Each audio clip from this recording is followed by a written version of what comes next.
Sok petantang petenteng, giliran ditantang kayak sayur. Jadi mereka mau habisin gigi Manda, mau ngerontokin gigi Manda. Yang perempuan itu dalangnya. Jadi di balik konten-konten yang Mbak Manda ya guys ya, Mbak Manda suka mengalami kejadian horor, itu benar? Iya, benar. Hampir selama 8 tahun. Nah, ini pernah waktu itu kejadian pas malam-malam ada benda menonjol di sini aku. Di dalam daging aku di betis ini, menonjol dia keluar. Dan itu bergeser dari atas ke bawah, dan sakitnya luar biasa, aku sampai menjerit-jerit gitu. Kayak jalan gitu. Kayak di dalam daging. Di dalam daging gitu, kayak digeser, dan seenak mereka gitu menggeser gitu kan. Terus kadang kalau habis selesai sholat, pas buka berdarah. Bagian ini aku, di bagian kepala aku, pas aku lihat bintik-bintik kayak ditusuk-tusuk gitu. Maaf, itu di pakaian dalam ada tanah. Iya, pas aku lagi di kamar mandi, mau mandi, ada kayak tanah basah gitu. Kayak tanah kuburan? Iya, kayak tanah kuburan itu. Ada di dalam di bagian dalam aku.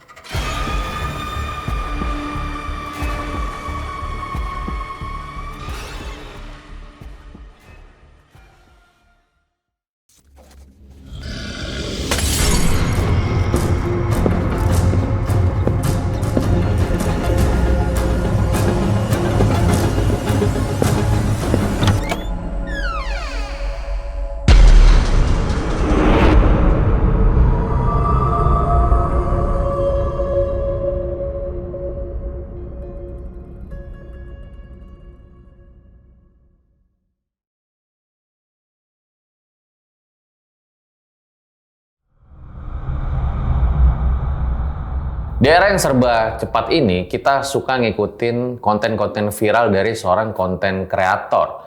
Tanpa mungkin kita tahu ya siapa konten kreatornya, hidupnya kayak gimana. Karena emang yang kita ikutin yang viral-viralnya aja gitu loh. Bisa jadi si kreatornya itu 180 derajat beda dari konten-kontennya.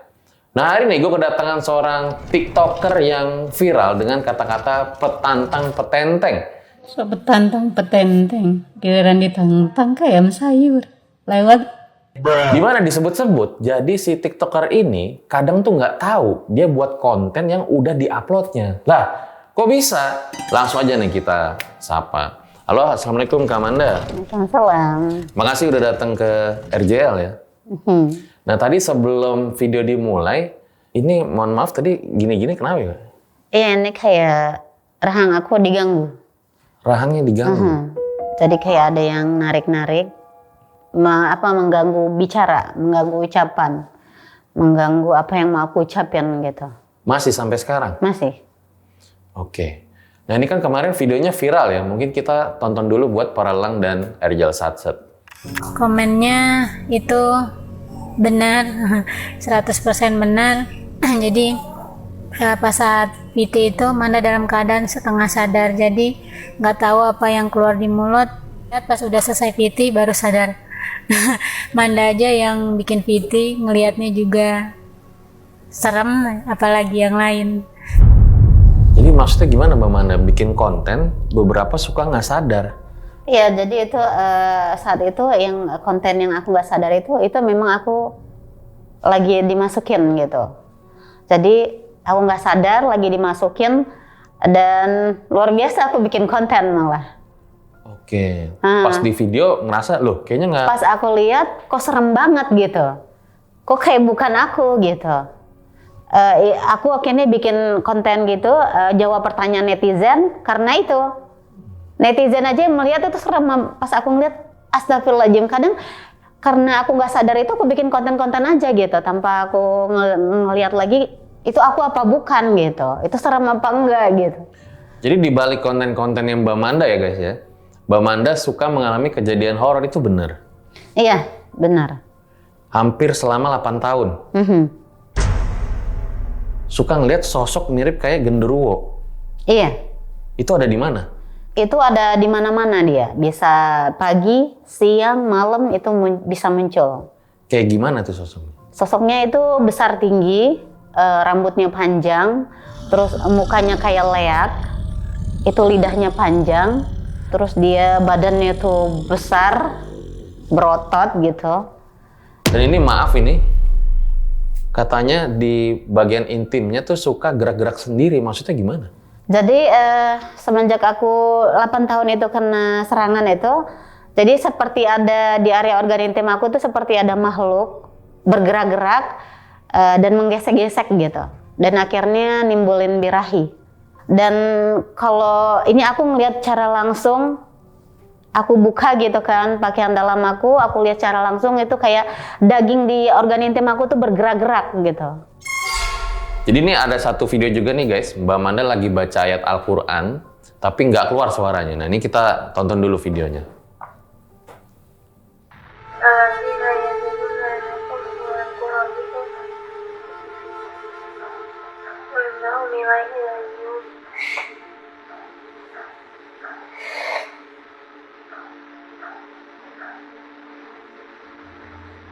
Ya Bani Israel kau nikmati alati anamtu alaikum. Alaikum wa anni sanatukum minal alamin. Jadi ketika mengalami kejadian horor, nggak bisa baca ayat-ayat Al-Quran. Iya itu jadi mereka benar-benar nyerang itu dari segala segi, segala sisi gitu. Jadi itu saat baca Al-Quran itu perih luar biasa organ tubuh aku. Jadi seperti jantung aku seperti ada yang ngocok-ngocok, ada yang meras-meras. Nah terus area organ intim aku juga dibuat birahi. Nah terus lidah aku juga itu kayak ditarik gitu. Lidah aku kayak ditarik dikunci gitu. Otak aku berusaha sekuat tenaga biar bisa baca. Dan mataku itu nggak bisa baca, nggak bisa tahu. Saking kuatnya tarikan di atas kepala. Nggak bisa tahu ayat-ayat alif, lam, apa mim. Jadi kompleks gitu, jadi aku bingung mana yang harus. Bentar Mbak Manda ya, Mbak Manda cerita kok pundak saya jadi berat ya tiba-tiba ya. Apa perasaan aja ya? Perasaan aja kali ya. Sendiri loh, kamar mandi setelah sekian lama. Mungkin ada yang mau bukan gimmick ya. Nah, Mbak Manda sendiri kenapa sih bikin video yang kemarin viral yang petantang petenteng itu? Nah, kalau yang video petantang petenteng itu spontanitas. Karena selama ini sebelum aku itu kan aku cerita-cerita tentang emosi aku kan, aku luapin semua emosi, termasuk petantang petenteng. Tapi yang viral yang petantang petenteng. Tapi sebelumnya saat pertama aku buat TikTok, buat akun TikTok itu. Duh maaf ya mas ini. Kenapa? Ini aku kayak ketarik-tarik jadi pas awal aku bikin akun TikTok itu nggak nyampe 2 bulan viral ada 1 juta 1,8 apa 1,6. Tapi itu konten yang dimaksud maksudnya untuk apa gitu? Tantang petenteng. Tantang petenteng itu untuk meluapkan emosi aku. Itu karena aku kesal sama seseorang akhirnya aku buat aku ngeluapin mau cerita ke sana sini aku nggak bisa akhirnya aku luapin. Berarti keresahan gitu ya. Dan dari kejadian-kejadian horor hampir selama 8 tahun itu, Mbak Manda sudah sering ruqyah ke psikolog sama psikiater juga ya? Udah banyak. Karena memang pengen sembuh. Iya. Oke. Baik, ditahan dulu ceritanya Mbak Manda ya. Oke. Nah, seperti apa kisah pada kali ini? Kalau buat kalian yang punya pengalaman horor atau kerabatnya misal punya pengalaman horor, langsung aja kalian rekomendasiin karena nanti bisa dapat merchandise nih yang rekomendasiin kalau misalnya kerabatnya, temennya punya cerita horor, tapi kirimnya ke sini nih guys. Jadi nanti kalian langsung aja hubungin admin di RJL. Siapa tahu bisa diundang ke podcast. Langsung aja kita mulai Om Ahmad season 6. Musuh terbesar adalah dirimu sendiri.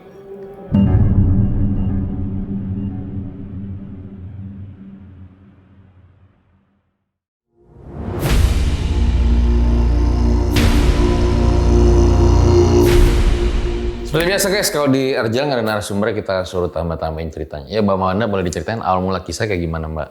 Awal mulanya, dulu aku kerja di lembaga pendidikan. Nah awal mula, terus jadi guru, kemudian aku selama 6 bulan, terus kemudian aku pindah ke pindah ke bank, terus kerja di risk management itu 4 sampai 5 tahun, kemudian aku pindah lagi ke bank asing gitu. Nggak lama, terus akhirnya aku ngerasa capek dan akhirnya aku pulang ke Bandar Lampung.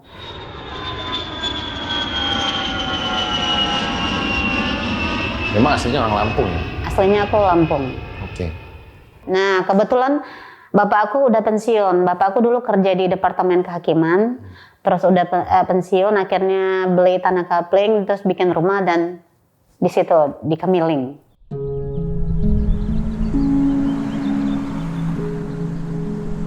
Nah, sudah di sana 3 bulan, baru 3 bulan aku di Bandar Lampung itu tiba-tiba ada hal-hal aneh yang aku nggak ngerti gitu, kok tiba-tiba kok banyak hal-hal aneh ke aku gitu. Selama aku di Jakarta itu fine-fine aja gitu.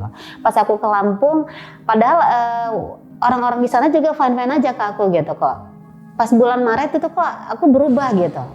Pas bulan Maret itu tiba-tiba pas suatu malam aku lagi mau tidur gitu. Setiap hari biasanya aku tidur jam 9, jam 10 malam. Nah pas itu jam 9, 10 malam aku udah mulai mau tidur, terus aku mulai mau narik selimut gitu kan, mau santai lah gitu, relax. Kadang aku suka dengerin musik gitu buat relax karena aku saat tidur kan. Pas baru bangun kok aku resah gitu ya. Kemudian aku tidur lagi, udah tidur lagi kok resah gitu ya. Pas aku bangun yang untuk kedua kalinya, tiba-tiba aku shock gitu. Tiba-tiba aku speechless, nggak bisa ngomong apa-apa. Tiba-tiba ada sosok muncul, gitu. Dan munculnya nggak set gitu, dia munculnya pelan banget gitu. Kayak ada yang narik dia gitu kan. Terus berhenti di bawah kaki aku.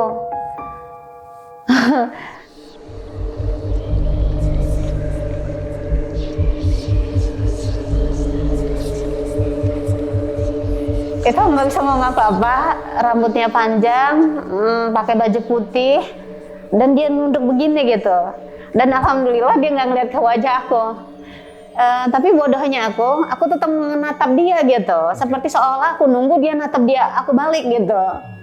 Padahal aku ketakutan gitu, tapi kenapa juga aku kayak nantang gitu kan. Nah akhirnya pas setelah 5 menit kemudian, set, baru dia nembus dinding lagi gitu. Aku astagfirullahaladzim, baru keluar istighfar. Nah pas udah itu aku nggak bisa cerita gitu, nggak bisa cerita ke orang tua, nggak bisa ke keluarga, nggak bisa cerita apa-apa, malah aku diam ngebisu gitu. Nah mulai dari sejak itulah aku mulai ngelihat hal-hal aneh.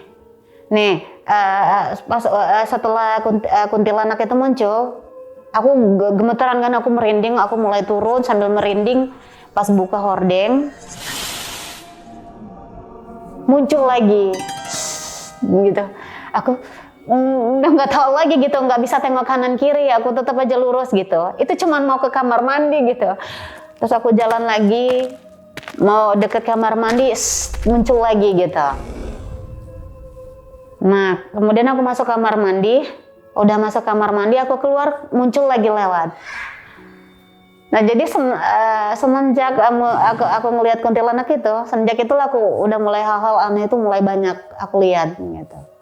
Itu berarti di malam itu sosoknya sama itu si kuntilanak itu ya? Beda. Yang di dalam kamar dengan yang aku lihat saset itu beda. Jadi ada anak kecil, ada bapak-bapak, ada kayak gondoruo gitu.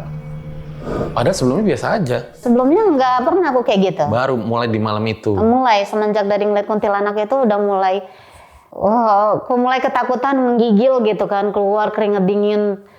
Dan anehnya itu dinginnya itu kadang hanya setengah gitu, setengah dari badan aku dingin gitu, setengahnya panas gitu. Lalu?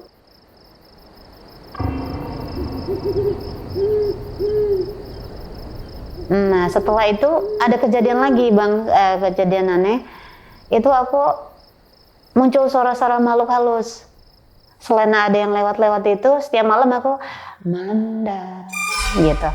Dan suaranya tuh seperti suara nenek-nenek, gitu. Suara nenek-nenek, suara kuntilanak, suara genderuwo bondo gitu. Dan suaranya udah jelas kedengar itu bukan suara manusia, itu pasti suara makhluk halus karena suaranya wow wow gitu.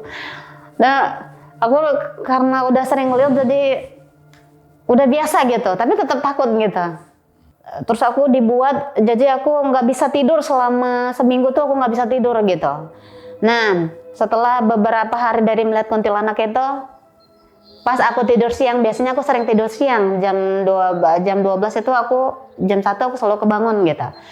Nah pas siang itu, pas saat aku kebangun itu aku mendengar ada suara-suara manggil. Nah kalau ini beda.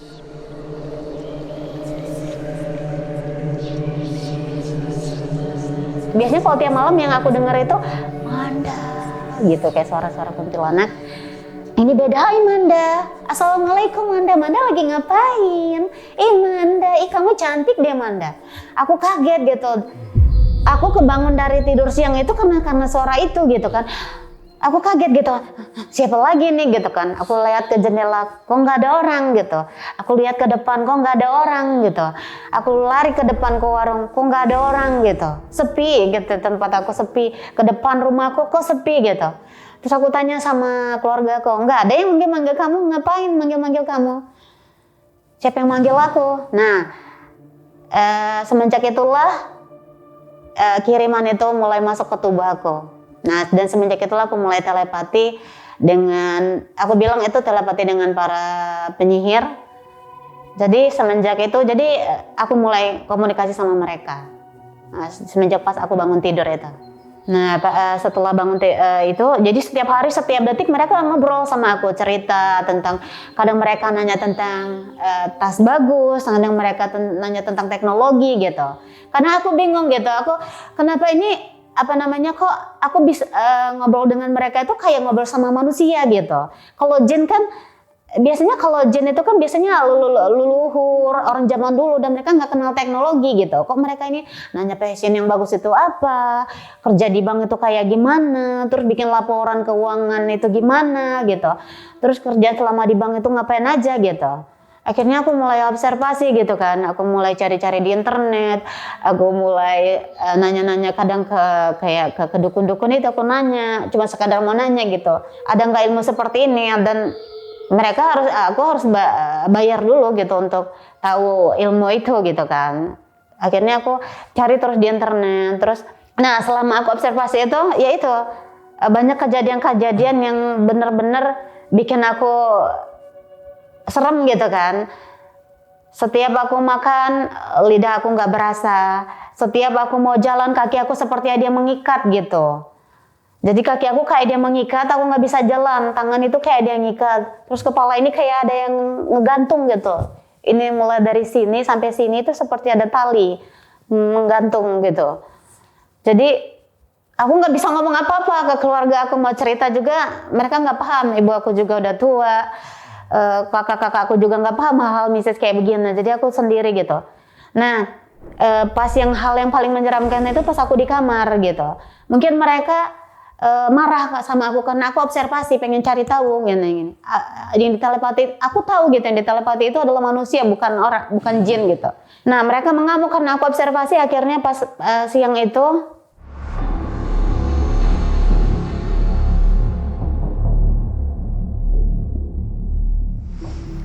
pas aku lagi sibuk ngebaca buku gitu, novel, tiba-tiba ada suara gitu kan, Manda, coba buka baju, gitu.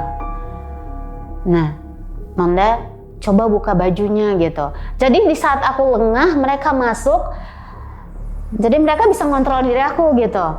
Jadi aku itu setengah sadar dan sangat-sangat setengah sadar gitu. Manda buka baju aku, mulai buka baju aku. Buka jilbab dulu katanya. Aku buka jilbab dan itu tangan aku gerak sendiri gitu tanpa otak aku yang merintah. Biasanya kan kalau otak merintah baru kita ya buat minum, baru kita mau minum. Ini enggak, otak aku enggak merintah apapun ke aku, tapi aku harus buka baju gitu. Buka jilbab dulu, aku buka jilbab langsung. Buka baju, aku buka baju aku pelan-pelan. Buka kancing atas dulu Manda, aku buka itu. Buka pakaian bawah, aku buka androk aku. Buka dalaman, aku buka dalaman lagi. Sampai akhirnya aku benar-benar nggak tanpa pakaian siang itu. Tutup pintu Manda, aku tutup pintunya. Tutup jendela Manda, aku tutup jendelanya. Jadi aku benar-benar nurut gitu. Jadi terus udah itu berdiri di dinding. Setelah aku nggak tanpa pakaian, aku suruh berdiri di dinding. Hadap ke depan gitu, aku hadap ke depan. Terus joget, aku disuruh joget itu sama mereka, aku joget gitu. Jadi aku joget di dinding itu, joget sama mereka ketawa-tawa gitu di telepati itu. Mereka tertawa terbahak-bahak, haha lucu, mampus kata mereka gitu kan. Mereka ketawa, kata. Terus ada yang lagi, wah boleh juga nih bodinya gitu juga. Ada yang satunya lagi, wah boleh, wah tergiur gitu kan. Dan aku nggak sadar gitu. Sebenarnya kalau aku sadar aku marah luar biasa gitu. Pengen aku datangin dan pengen aku tonjok rasanya gitu. Karena itu benar-benar ngecewain aku gitu. Tapi kepala aku kayak ada yang megang gitu, berat banget. Kaki aku kayak ada yang nahan. Tubuh aku kayak ada yang ngikut. Aku nggak bisa gerak apa-apa kecuali nurutin mau mereka. Aku goyang-goyang gitu, ketawa-tawa mereka. Terus aku suruh pegang-pegang badan aku sendiri, ketawa-tawa gitu kan. Terus aku suruh ngadep ke cermin, ngeliat cermin tubuh aku, hahaha gitu. Kurus jelek gitu kan. Terus aku suruh tidur di lantai gitu, suruh goyang-goyang lagi gitu, joget-joget. Setelah 15 sampai 10 menit aku suruh pakai baju Manda, pakai baju lagi aku. Terus mereka tertawa terbahak-bahak gitu kan. Nah udah itu sudah itu aku kayak orang bodoh gitu. Aku tidur, pas aku bangun itu kaki aku lunglai, nggak bisa, kayak nggak punya tulang gitu kan. Aku nggak bisa bergerak gitu kan. 3 hari aku di dalam kamar itu. Jadi ibu aku sama bapak aku tanya, kenapa Manda lagi gak enak badan? Aku bilang kayak gitu. Tapi nggak cerita ya ke orang tua Aku ya? nggak bisa cerita gitu. Ibu aku waktu itu ibu aku umur 60 tahun, bapak aku umur 70 tahun. Bapak aku sakit stroke gitu kan, aku nggak enak gitu. Nah, Mbak Mana kan bilang ini fenomena seperti telepati begitu ya Mbak Mana menyebutnya ya. Jadi suara-suara itu banyak ya, bukan satu yang perintah kayak tadi? Iya, banyak. Ada sekitar 6 orang.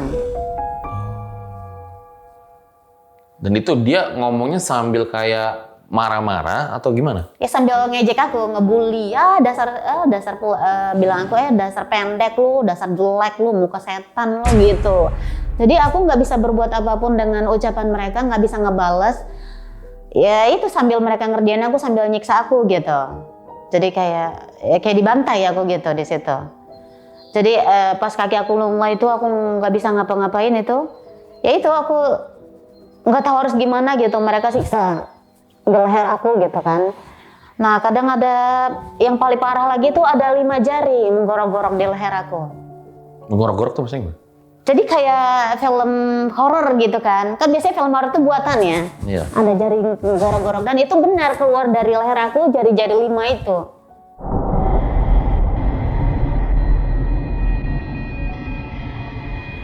Jadi ada 5 jari di leher aku itu menggorok-gorok kayak gini, menggorok-gorok leher aku. Dan aku nggak bisa berbuat apa-apa karena kaki aku lunglai. Oke. Dan aku juga dibuat hari itu juga gatal seluruh tubuh aku, dari ujung rambut sampai ujung kaki. Dalam 1 hari aku langsung borokan seluruh tubuh aku. Hah? Iya. Dalam 1 hari aku langsung bintil-bintil korengan gitu. Itu full tubuh? Itu full tubuh. Jadi bintik-bintik kayak ada jarum-jarum ditusuk-tusukin ke tubuh aku gitu. Jadi itu aku saat itu karena kakiku lunglai, terus mereka terus ngebully aku, ketawa-tawa karena ngeliat aku tanpa pakaian tuh, hahaha mampus, mana ada orang yang bakal muji lu lagi, mana ada orang yang bakal suka ngeliat muka lu, nggak bakal deh lu nikah, mampus lo gitu kan. Aku sampai nggak bisa ngomong apa karena lidah aku mereka ikat juga gitu kan. Sampai aku di saat itu aku nggak bisa nangis gitu karena nggak bisa keluar air mata sama sekali, aku nggak bisa ngeluapin emosi dan bintik-bintik itu gatal-gatal itu karena ulah mereka itu aku sampai sempat nggak bisa nangis gitu karena aku sibuk, aku gatel luar biasa di tubuh aku gitu kan. Setelah 3 hari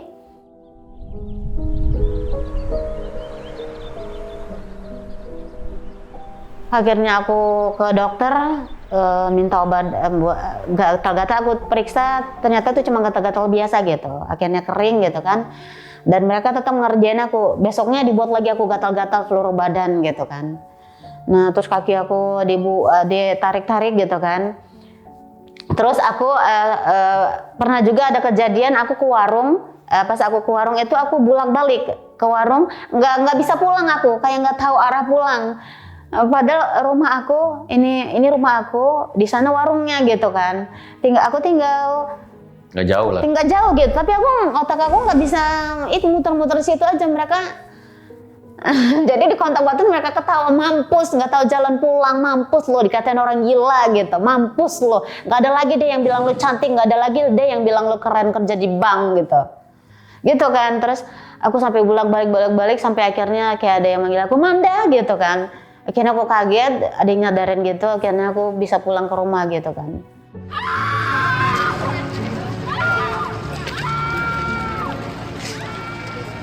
Aku kesal, aku teriak-teriak gitu kan, aku teriak-teriak, akhirnya orang lihat aku aneh, akhirnya aku ke psikolog. Nah akhirnya aku ke psikolog, ada orang yang bantu aku ke psikolog, terus aku ceritakan. Jadi memang antara non medis sama medis itu memang berbeda gitu kan, karena gejala aku ini udah kelihatan seperti orang gila, benar gitu, seperti orang gila yang aku kayak nggak tahu arah gitu, kayak nggak tahu pikiran aku harus kemana gitu. Aku linglung gitu kan, aku dikasih obat penenang, aku tenang. Tapi setelah dikasih obat penenang itu justru yang lewat-lewat itu semakin banyak gitu, justru mereka senang malah. Aku tidur 8 jam dan di saat tidur itu aku juga diganggu gitu kan. Jadi habis dari psikolog kan dikasih obat. Tapi malah pas minum obat sosoknya malah makin banyak. Malah mereka makin senang gitu. Aku nggak bergerak, nggak bisa. Malah ketika aku nggak bisa berbuat apa-apa, mereka makin bisa ngerjain aku gitu. Aku buka lagi baju gitu. Jadi ngebuka. Dia minta lagi. Minta buka baju lagi gitu. Minta buka baju lagi gitu. Ini suara yang sama itu yang namanya. Iya, yang telepati itu, bukan makhluk. Kalau makhluk kan bisikan dari luar gitu, Amanda gitu. Nah ini enggak, ini yang telepati. Jadi selesai dari bisikan itu enggak ada, telepati itu yang jalan setiap hari, yang tetap komunikasi sama aku. Jadi itu aku masuk kamar, setiap aku masuk kamar, buka bajunya, buka gitu. Mereka, wah badannya bagus banget ini gitu kan. Wah, pokoknya boleh lah ini badannya gitu, wah mulus gitu. Enak aja lu mulus ya badannya, gue korengin lah gitu. Oh ada yang suara ngancep. Iya suara, gue korengin lah, enak aja lu mulus. Yang mulus tuh cuman gue doang yang harus mulus gitu kan. Enak aja lu bisa kerja di bank selama ini. Udah kita iniin aja gitu kan. Jadi aku pas mereka, aku nggak bisa berbuat apa-apa setiap masuk kamar itu. Sekarang aku berpikir apa bolnya ada di kamar gitu kan. Aku sampai cari di internet gitu gimana caranya apa boleh di kamar. Kenapa setiap kejadian di kamar itu aku buka baju gitu kan. Nah dan Mbak Manda nggak pengen melakukan itu? Aku nggak pengen. Itu aneh banget gitu, kayak kita tiap hari aku harus nggak pakai baju gitu. Dan itu aja aku telentang aja gitu, tidur telentang itu tanpa pakaian gitu kan. Aku tahu-tahu mereka terus. Nah, aku disuruh kan, yang pas keduanya aku disuruh telentang, tiba-tiba berat badan aku.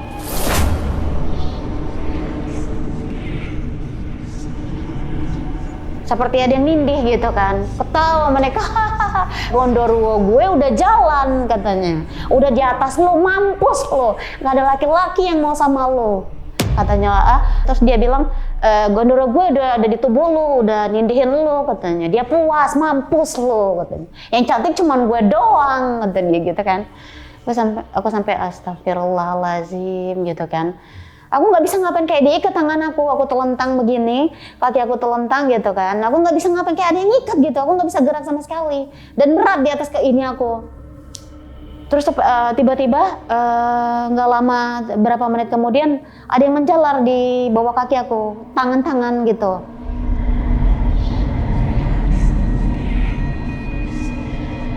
Aku nggak bisa jerit, nggak bisa nangis, nggak bisa apa-apa. Mulutku kayak dikunci, dibekap gitu.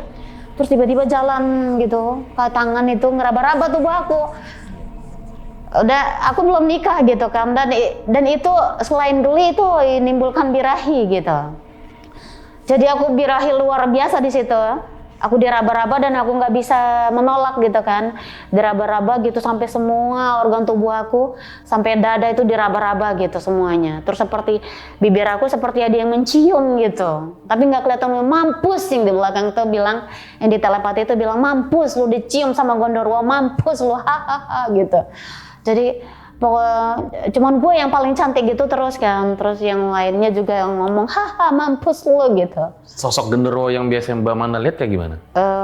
Besar, tinggi gitu kan, rambutnya kayak kuntilanak gitu, panjang, terus dia kayak Bali apa namanya? Leak. Oke, leak. Mukanya kayak leak. Leak ya, mukanya kayak leak, lidahnya panjang, nah, gitu. Tapi warnanya hitam apa merah? Merah-merah. Oh ini merah. Iya merah gitu. Mukanya. Jadi pernah netizen bilang itu kayak kuntilanak merah. Lidah aku ini kadang kelihatan kayak kuntilanak merah gitu katanya. Biasanya cuma kuntilanak merah yang punya lidah panjang. Kata netizen. Iya, itu ada. Jadi mereka dari situ bisa lihat katanya. Kok Manda kayak ada kuntilanaknya gitu, kuntilanak merah gitu di lidahnya.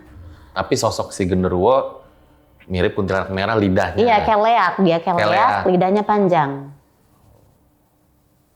Dan itu tapi nggak ada orang ya di kamar Nggak itu ada. waktu itu ya? Dan aku nggak bisa cerita karena dibungkam. Jadi pas itu aku ditindih kan, aku udah nggak bisa apa-apa kan, birahi luar biasa gitu. Jadi apa namanya, aku diraba-raba tuh, iya itu aku kayak pengantin baru gitu. Bergerak itu apa namanya tempat tidur aku itu. Hah? Padahal Mbak Manda diem doang. Aku cuma sendirian di situ. Jadi bergoyang itu ke tempat tidur itu. Jadi mohon maaf, istilahnya pengantin, tapi sama genderuwo gitu. Iya, jadi aku kayak sama Gondorwo gitu. Jadi aku sendiri gitu. Secara mata langsung lihat itu aku sendiri. Tapi itu bergerak gitu. Iya. Bergoncang dan aku nggak bisa ngapa-ngapain gitu kan. Aku jadi hampir setiap malam seperti itu. Kadang aku miring kanan, ada di bawah kasur aku itu bergerak-gerak mereka. Bukan mereka, cuma satu gitu, bergerak-gerak kayak meluk aku, ngeraba-raba gitu.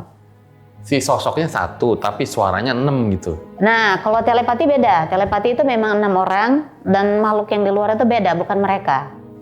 Bukan yang di telepati itu. Yang menurut aku yang di telepati itu adalah manusia. Nah, sedangkan yang di luar itu yang makhluk halus. Yang nindihan aku itu. Jadi setiap malam itu aku kadang hampir seminggu itu nggak bisa tidur karena tidur aku kadang suka duduk itu karena itu makhluk halus itu ada di dalam kasur aku bergerak-gerak. Jadi seperti laki-laki yang mau ngajak aku tidur gitu. Tapi pada saat proses itu Mbak Manda udah baca doa juga? Aku baca 3 kul, baca terapi Al-Baqarah. Cuman karena mereka tahu gitu, aku mau terapi Al-Baqarah, terapi apa, mereka kunci rang aku. Kunci lidah aku sampai aku nggak bisa Al-Fatihah, nggak bisa Al-Baqarah, nggak bisa sholat baca Bismillah, nggak bisa gitu. Sampai sholat itu kadang aku kalau udah nggak tahu lagi ya Allah, aku nggak tahu lagi, ya Allah aku pasrah gitu kan, udah aku udah nggak tahu lagi, udah gimana otak aku mau berpikir juga mereka sumbat sampai aku nggak bisa berpikir gimana caranya supaya aku tetap bisa sholat, walaupun mereka kasih aku birahi luar biasa gitu. Aku udah nggak tahu lagi. Jadi otakku benar-benar dibuat, dikunci sampai aku nggak bisa berpikir, sampai aku benar-benar kelihatan kayak orang bodoh gitu. Jadi sampai sekarang pun itu masih itu yang apa namanya di area organ intim, makhluk yang kadang meraba-raba itu masih sampai sekarang. Sampai aku lagi waktu itu di titik aku benar-benar nggak punya uang, benar-benar nggak bisa cari kerjaan. Mau cari kerjaan juga udah interview. Mereka gagalin, interview harus jam 8, aku datang jam 10. Karena ngalamin itu? Karena ya itu, mereka nggak pengen aku kerja lagi. Pokoknya kita orang nggak pengen lu udah punya penghasilan gitu. Enak aja lu pernah kerja di perusahaan, sekarang lu masih mau cari kerjaan, giliran dong gitu kan. Jadi aku udah ngehafal, udah apa, tetap aja gitu, mau ngelamar kerjaan, yang aku hafal itu hilang. Sampai semuanya itu, udah dikit lagi aku keterima, dikit lagi aku kerja, nggak bisa gitu. Jadi selama 8 tahun itu aku mau ngelamar kerjaan pun aku nggak bisa, dihambat luar biasa sama mereka gitu. Belum lagi makhluk halus tiap malam gitu. Makanya aku nggak bisa tidur, aku kadang tidurnya sambil duduk malah, sambil begini. Karena nggak bisa tidur. Karena aku geli gitu kan, tiap tidur aku diraba-raba gitu. Dan itu mendesah-desah gitu kan, suara-suara mendesah-desah gitu. Aku astagfirullahalazim gitu kan. Akhirnya aku cari tempat duduk, tidur begini, aku tidur gini gitu kan. Aku udah nggak tahu lagi mau gimana cara tidur gitu. Seminggu sekali aku baru tidur gitu.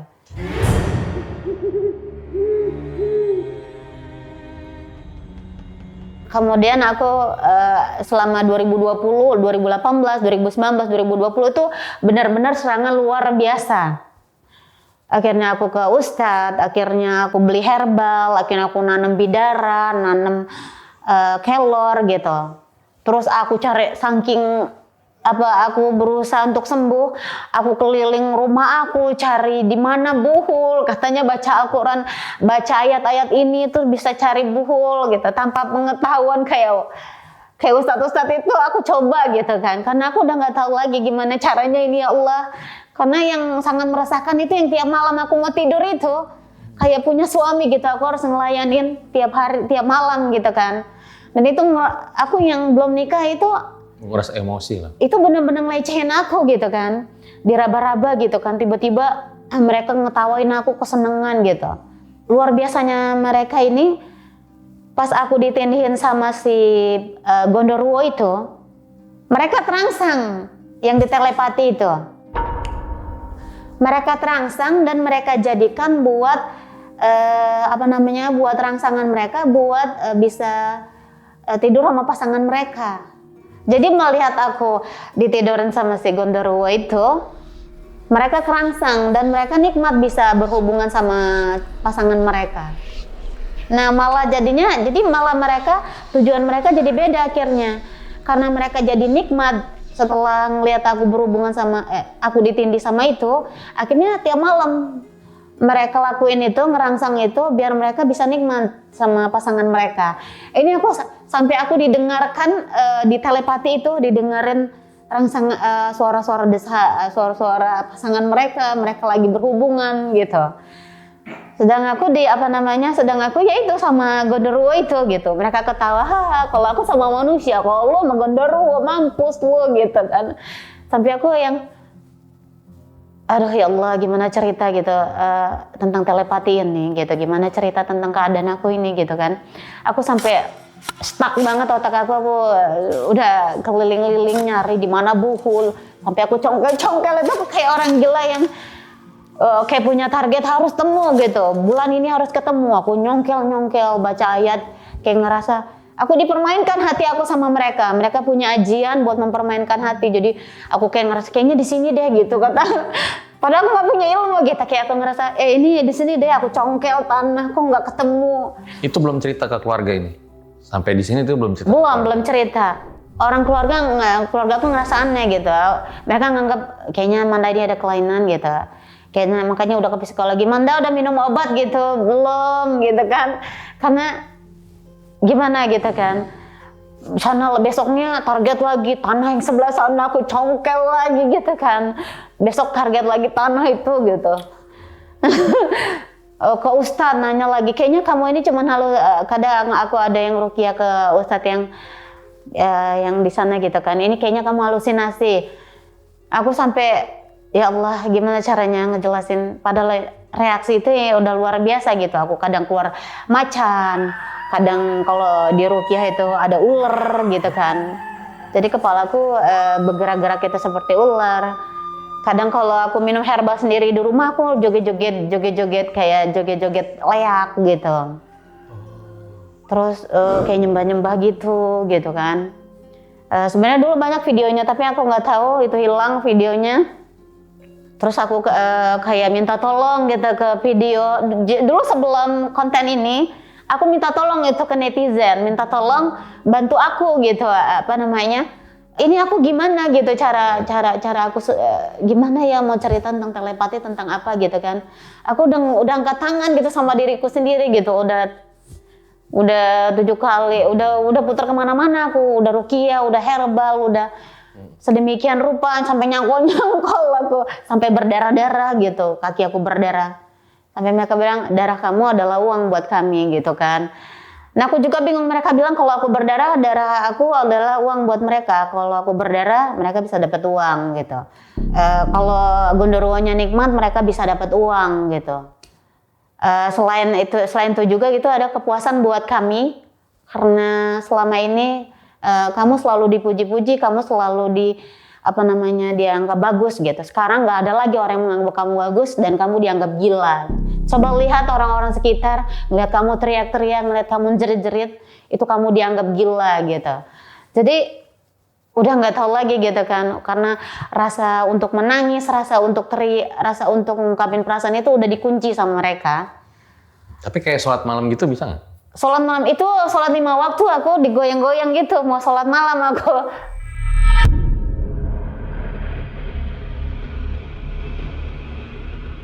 Aku mau sholat tengah malam itu, gondoruo itu muncul. Aku gimana coba gitu, aku kayak harus. Tapi maaf aku nanya ya, kalau misalnya akhirnya berdoa sama Allah gitu untuk memohon kesembuhan biasanya? Lidahku dikunci. Mereka itu kayak bisa seolah-olah tahu pikiran aku. Jadi sebelum sesuatu yang belum aku lakuin dan baru difikirkan, itu mereka udah tahu. Jadi ketika aku mau baca Al-Baqarah 1 juz gitu kan, aku pengen terapi Al-Baqarah gitu. Mereka tahu mereka udah tahu. Oh, jinnya ngasih tahu ke mereka informasi. Manda mau baca Al-Baqarah 1 juz. Itu sebelum aku ngelakuin Al-Baqarah, mereka udah ngerjain aku duluan gitu. Yang di video yang ini ya. Coba kita lihat lagi nih guys.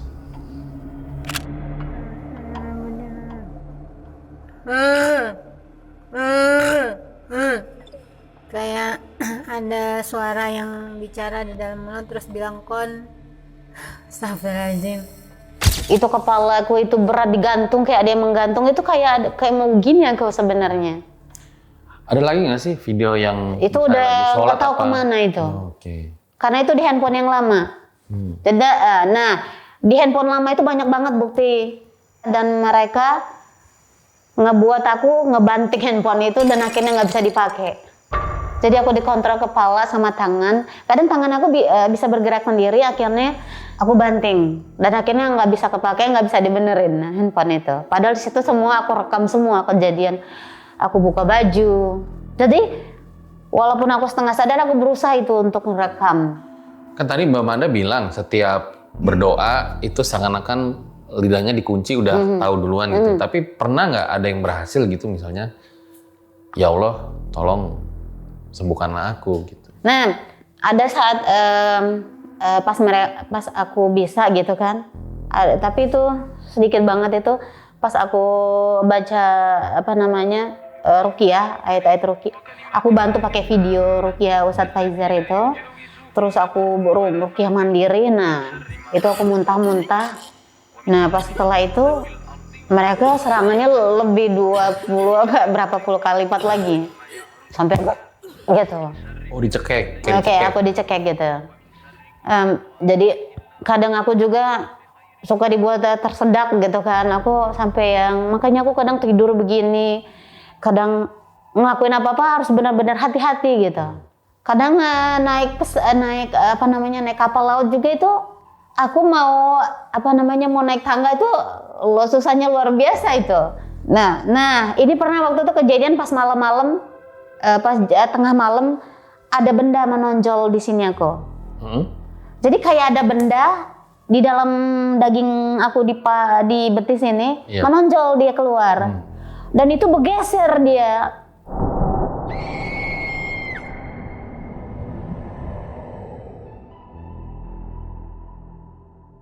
Bergeser dari atas ke bawah dan sakitnya luar biasa, aku sampai menjerit-jerit gitu. Kayak jalan gitu. Kayak di dalam daging. Di dalam daging gitu, kayak digeser dan itu seenak mereka gitu menggeser gitu kan. Dan itu pedihnya luar biasa, kayak gimana ya, aku juga nggak bisa ngebayangin itu kayak benda tajam ditarik gitu kan di dalam tubuh kan. Itu aku sampai gitu, aku dan cerit, aku kan udah sampai nangis-nangis, aku kan udah nggak tahu ngomong apa, kata keluarga.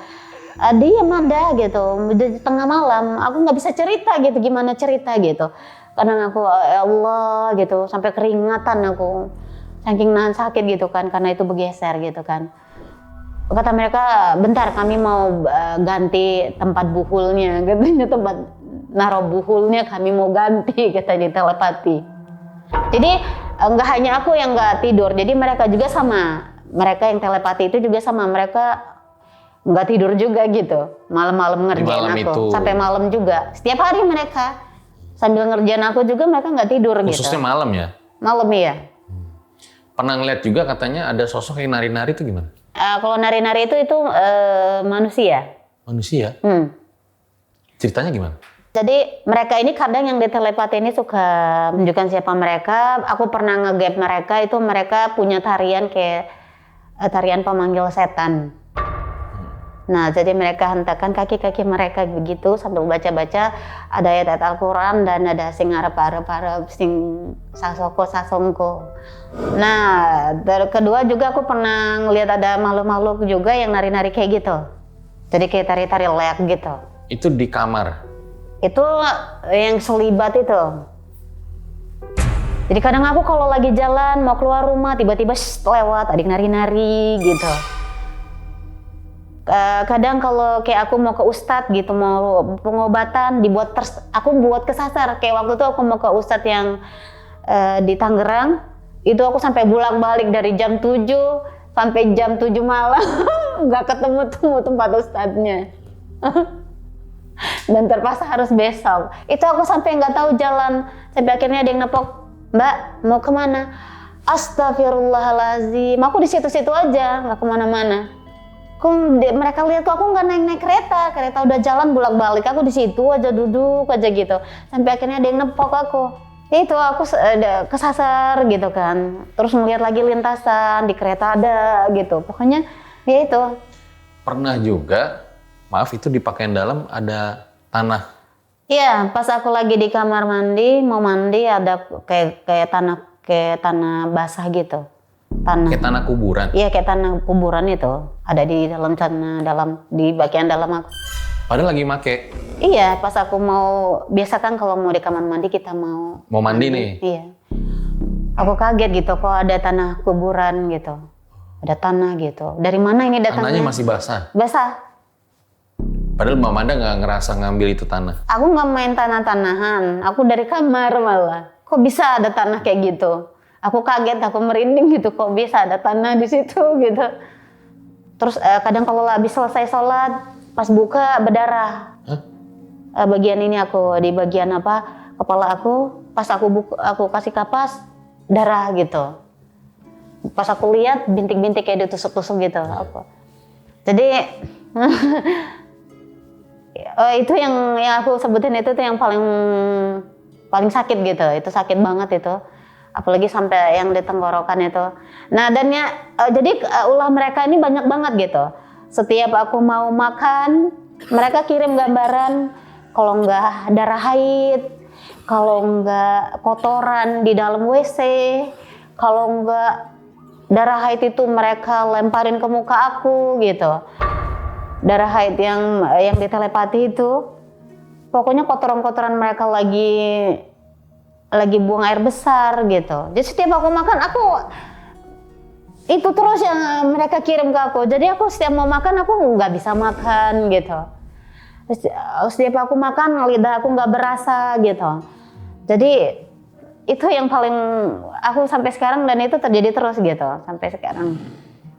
Dan pas kejadian ini gitu sempet bertunangan gitu Mbak Manda? Iya, aku sempet dijodohin sama beberapa orang. Dan itu selalu gagal. Jadi pernah waktu itu ada laki-laki saudaranya keluarga aku datang terus ngeliat aku. Tadi awalnya mau gitu, pas udah ngeliat aku mundur. Aku ikut ta'aruf juga mundur. Bahkan jauh sebelum ngalamin kejadian ini ya? Sebelum aku kena ini juga memang aku masih umur berapa gitu kan. Nah pas udah ini, pas aku lagi mencari jodoh, sibuk mencari jodoh ini, ya itu nggak ada satupun yang nerima aku. Mereka ngeliat aku mungkin kayak binatang gitu mukanya. Terus entah kenapa, iya mereka pergi gitu, nggak mau terima aku. Tapi sebelum aku kena ini, sebelum aku kena sihir ini, itu memang ada banyak cerita-cerita memang aku ditolak itu karena nggak tahu kenapa gitu. Dia nikah sama yang lain gitu, itu ada gitu. Bukan ditolak, tapi kalau setelah kejadian ini aku memang banyak yang nolak. Maksudnya nggak jadi ngelamar aku, entah kayak ketakutan. Bisa ngeliat langsung takut gitu, awalnya mau takut gitu langsung pergi gitu. Ini aku belum cerita tentang keadaan aku gimana kalau aku cerita. Oh, jadi belum tahu ya? Belum sempat cerita aku, jadi aku dijodohin, ngeliat aku langsung mundur gitu kan. Jodohin mundur gitu. Jadi aku gimana kalau aku cerita aku kena sihir. Iya. Itu gimana mereka, jadi ya mau gimana aku nggak bisa ngomong apa-apa karena aku juga mau ngurusin diri aku aja susah gitu, apalagi nanti kalau mau menikah. Tapi memang belum ada yang bisa mau gitu, semuanya menolak gitu. Aku juga bingung harus gimana gitu. Kadang aku kalau misalnya habis ketemuan gitu sama laki-laki yang mau dijodohin ke aku ngeliat kaca kayaknya biasa-biasa aja gitu. Tapi kalau mereka bener-bener nolaknya itu luar biasa, nolak nggak mau gitu. Ya kita doakan lah ya, semoga Mbak Manda segera mendapat jodohnya gitu ya. Jodoh yang baik ya. Iya. Nah karena resah mengalami kejadian itu, akhirnya bikin konten gitu. Nah akhirnya karena aku bingung untuk mencerita kemana gitu kan, akhirnya bikinlah konten.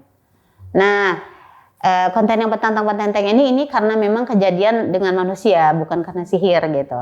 So petantang petenteng, giliran ditantang kayak sayur lewat.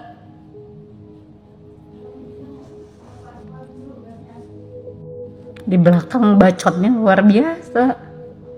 Gue gebok. Maksudnya itu jadi viral gitu kan. Jadi viral dan sambil aku kena gangguan itu, aku luapkan emosi gitu. Aku refresh gitu karena bisa meluapkan emosi. Karena aku bingung, udah nggak tahu lagi harus gimana buat ngasih tahu keadaan aku yang sebenarnya. Kadang mereka masuk gitu kan ke amarah aku gitu kan, mereka masuk ke karakter aku, mereka masuk ke kepribadian aku, ya itu kadang itu aku, kadang bukan aku gitu. Tapi yang petantang-petenteng itu memang bener aku. Makanya kadang nggak sadar ya bikin konten kok gitu. Kadang nggak sadar gitu, loh kok ini beda gitu. Kadang aku berusaha kontrol untuk jadi diri aku sendiri gitu. Untuk ini aku harus tampil aku Manda gitu. Iya. Dan aku mau ngenyahin yang kena gangguan sihir itu. Kalau yang dulu-dulu itu kan benar-benar aku ceritain tentang sihir gitu kan.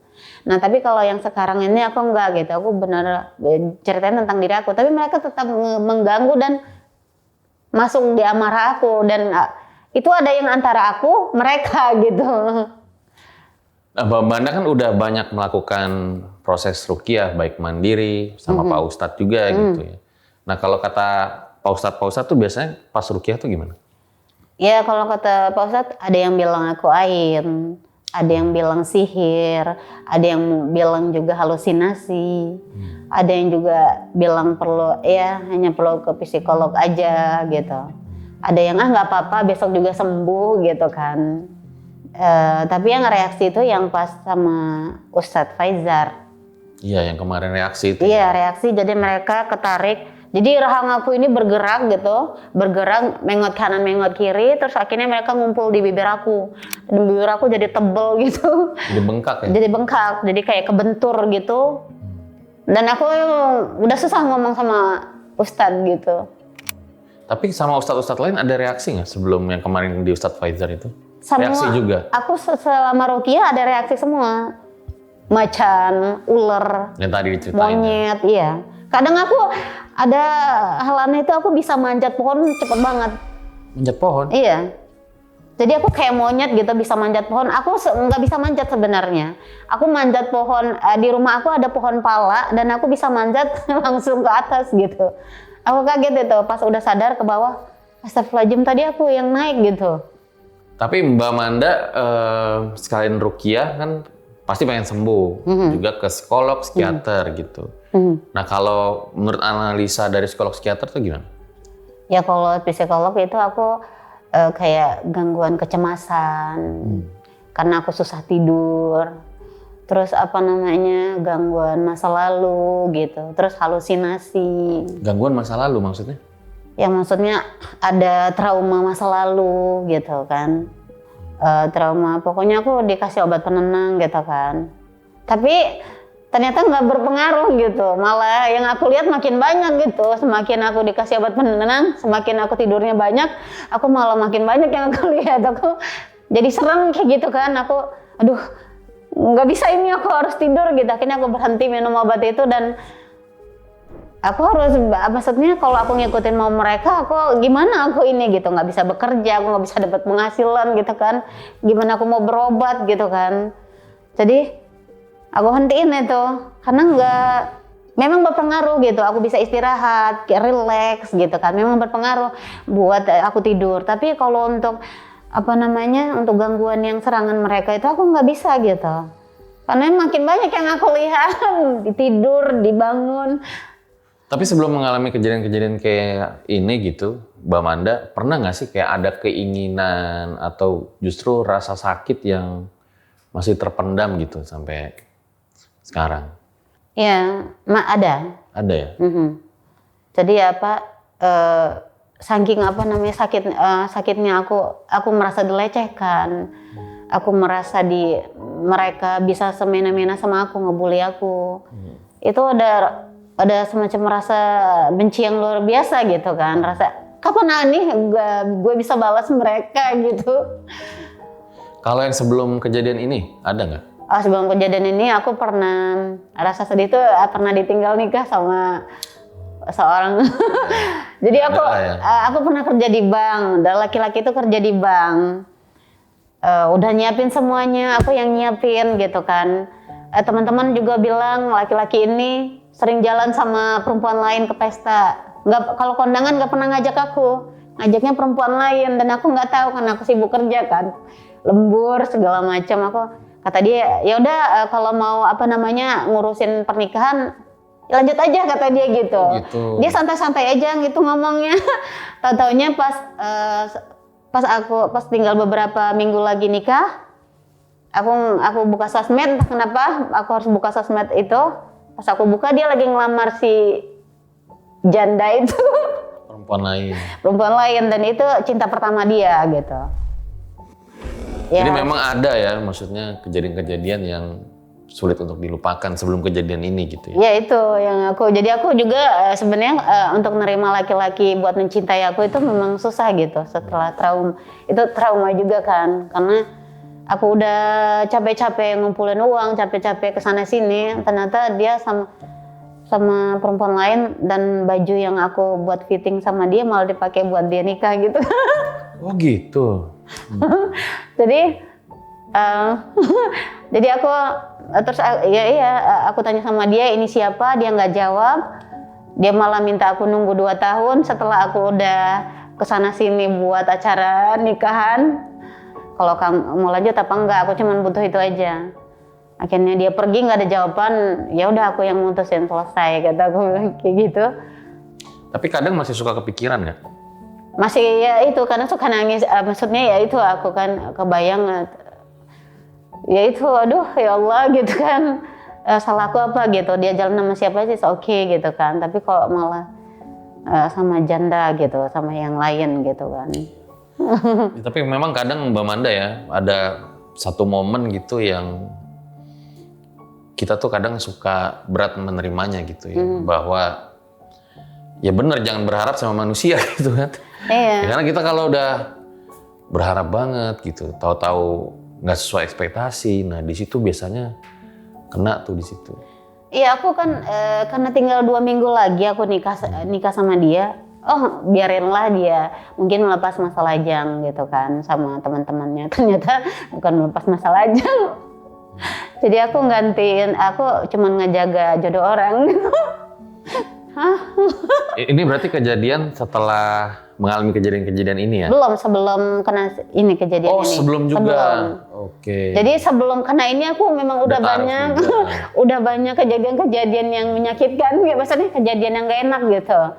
Aku berusaha mencoba gitu, ngenepis jangan trauma gitu kan, coba-coba, tapi ujung-ujungnya ditinggal nikah gitu kan. Inilah. Ya memang nggak mudah ya Mbak, maksudnya ketika ada hal berat gitu, terus kita mencoba untuk mengikhlaskan itu sulit gitu ya.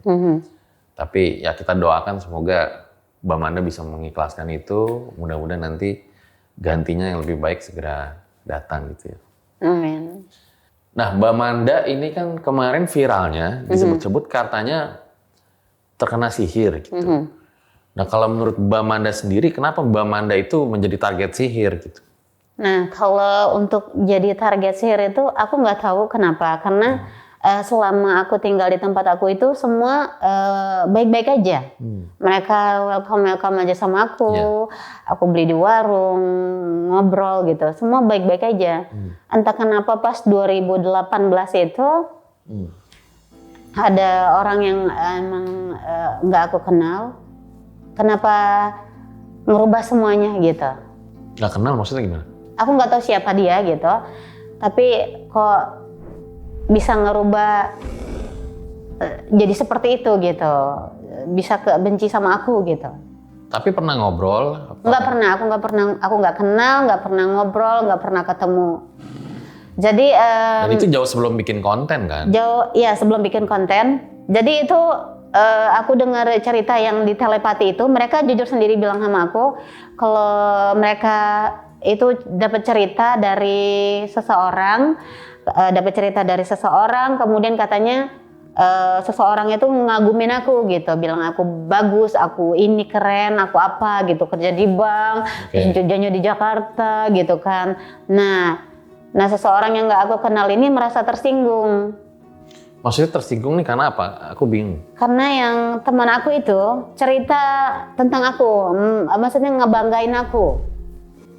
Aku dibangga-banggain, Manda itu cantik, Manda itu misalnya Ke orang ini?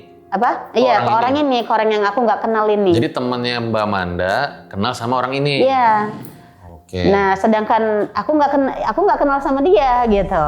Oh. Tapi kenapa hanya sekedar cerita dari teman aku, dia ngerasa tersinggung gitu.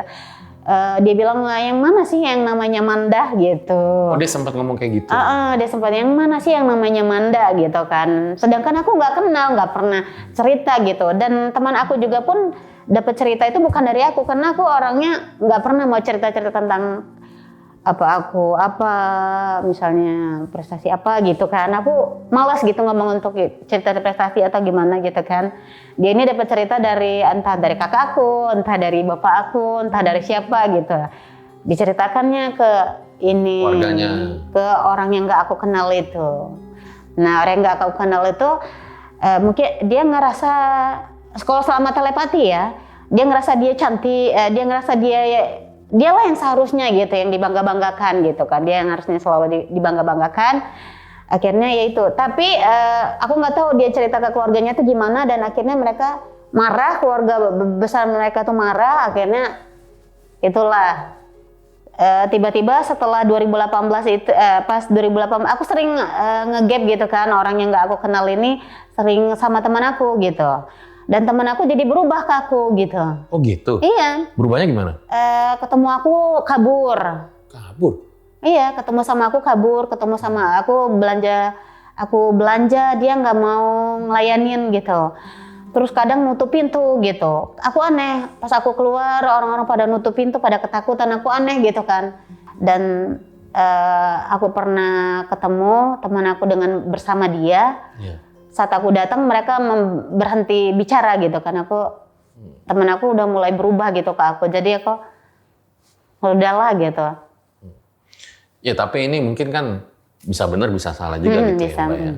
Jadi bahwa apa yang dialami oleh Mbak Manda pun perspektifnya juga masih beda-beda gitu ya. Iya, karena belum ada, karena susah untuk hal mistis kayak gini untuk dia, bener dia gitu. Tapi kalau aku boleh nyaranin, daripada kita fokus ke masalahnya, lebih baik ke solusinya.